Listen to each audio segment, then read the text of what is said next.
Supermarket में चोरी कर रही थी, लेकिन मैंने अपने मोबाइल से मौके पर ही उसका सबूत रिकॉर्ड कर लिया। ये देखकर स्कूल की सुंदरी तुरंत भागने की कोशिश करने लगी, लेकिन मैंने उल्टा उसका हाथ पकड़ लिया। सहपाठी जी, आप गिरफ्तार हो चुकी हैं। इस समय लड़की चोरी करते हुए पकड़ी गई थी, डर के मारे कांप रही थी, लेकिन मेरा उसे छोड़ने का बिल्कुल भी इरादा नहीं था। सिर्फ इसलिए क्योंकि पिछले जन्म में मैंने सोचा था कि वो शर्मिंदा हो जाएगी, इसलिए मैंने उसे जाने दिया था। लेकिन मैंने ये नहीं सोचा था कि अगले ही दिन मुझे पता चलेगा कि उसकी एक कार दुर्घटना में मृत्यु हो गई। अब जब मुझे दूसरा मौका मिला है, मैं जरूर उसे सुरक्षित और सलामत अपने 12वीं के जीवन में मौजूद रखूंगा। लेकिन मुझे दुर्घटना का सही समय नहीं पता था।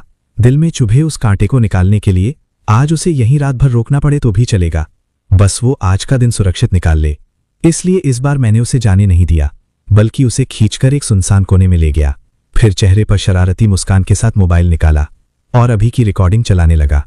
हे सहपाठी, तुम भी नहीं चाहोगी कि ये वीडियो शिक्षकों और बाकी छात्रों को पता चले, है ना?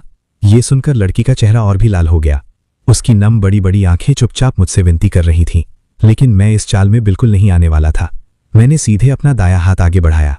तुमने क्या लिया है? खुद ही निकाल दो, या फिर चाहती हो कि मैं खुद तुम्हारी तलाशी लूं? क्या संयोग है।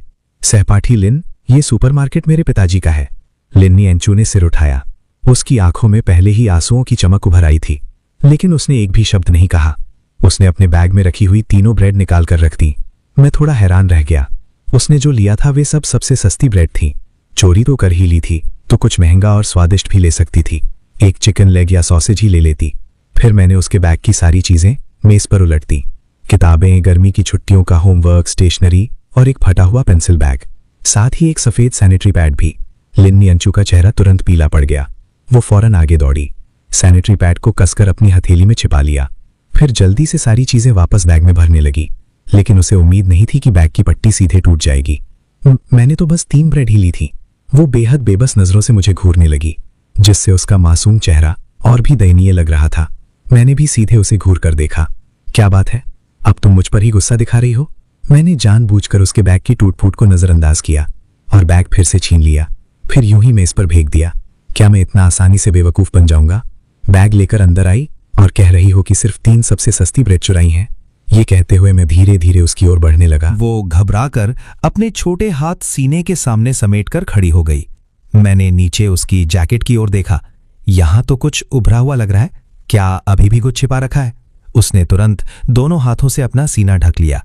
नहीं, मैं तुम्हारी सफाई नहीं सुनना चाहता। खुद ही जैकेट उतार दो। मुझे मजबूर मत करो कि मैं खुद हाथ लगाऊं। या फिर चाहती हो कि कल स्कूल में सबको इस बात का पता चल जाए? वो एक पल में घबरा गई। उसने धीरे से हाथ उठाया और अपनी जैकेट उतारने लगी। उसकी बर्फ जैसी गोरी और पतली गर्दन दिखाई देने लगी। उसकी पहले से ही सिकुड़ी हुई टी-शर्ट का कॉलर और कॉलर के नीचे दिखाई दे रही उसकी आधी नाजुक कॉलर बोन। उसकी त्वचा सच में बहुत गोरी थी।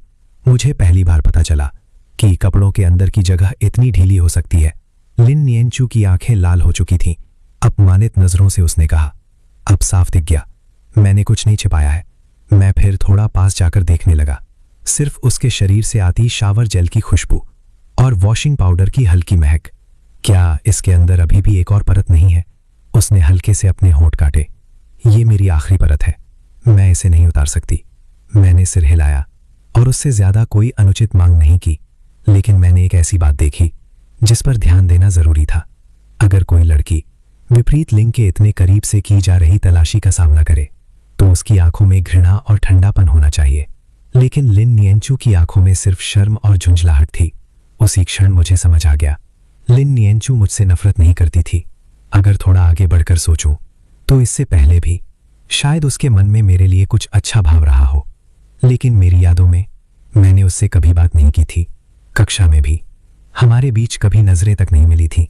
क्या ऐसा हो सकता है कि अपने किशोर दिनों में मैं बहुत ही अनजान था? मैंने कहा, अपने किशोर दिनों को याद करके मेरा सिर दुखने लगता है। उस समय मेरे दिल में सिर्फ शेन शियू थी और मैं उसके पीछे बहुत सावधानी से लगा रहता था। उसका जरा सा गर्म या ठंडा व्यवहार मुझे पूरी रात करवटें बदलने पर मजबूर कर देता था और मैं सो भी नहीं पाता था। अब जब इसके बारे में